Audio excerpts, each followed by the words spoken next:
Congressman Tim Griffin did not vote on the Affordable Care Act.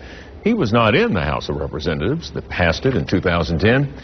In fact, it was his opposition to that act that helped get him elected in the fall of 2010. An hour after the Supreme Court ruling came down, we spoke with the congressman who was not too thrilled. Well, this is a no-spin zone, my friend. I will tell you that I'm disappointed in the opinion. I agree with the dissent. I thought the dissent did a great job. I've got to take some time and read the entire opinion, but I agree with the dissent that the law is invalid. You know, President Obama in 2009 was asked whether the penalty for not buying health insurance was a tax. He said, no, it's not a tax. Of course it's not a tax. Well, then when his law was challenged in the Supreme Court, his lawyers changed 180 degrees and said, yeah, you ought to uphold it because it is a tax. Well, we lost on that argument, and what this decision does is it paves the way for one of the largest tax increases in the history of the country. So what we've got to do is continue to do what we've been doing, which is fight to repeal this health care law through the political process.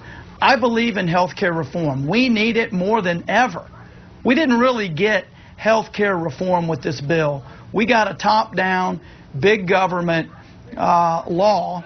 I think we need health care reform that encourages innovation, reduces costs, and helps us keep this quality this great quality of health care that we're so accustomed to in the United States. But we've got to do that through the ballot box in November.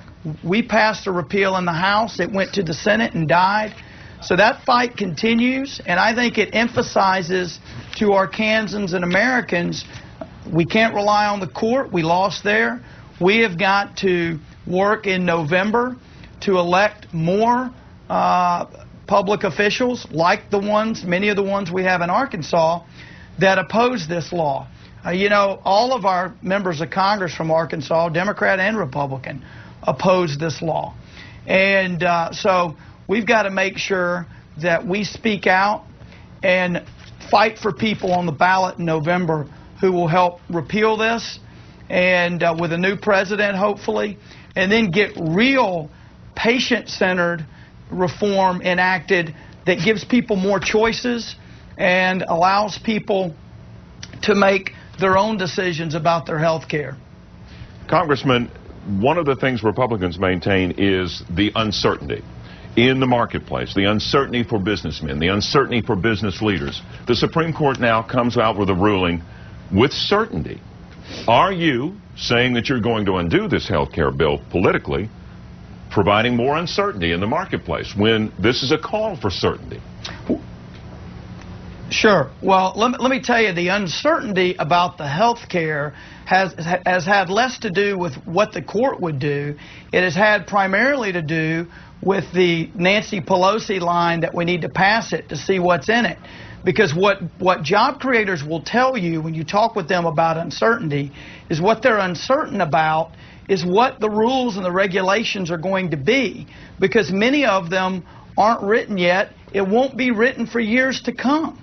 Because the implementation of this is going to continue to take years. That's the main uncertainty. Congressman, today from Washington, D.C., it's obvious the politics of the decision are mixed and intense and predictable. Here's a sample of what other lawmakers were saying today.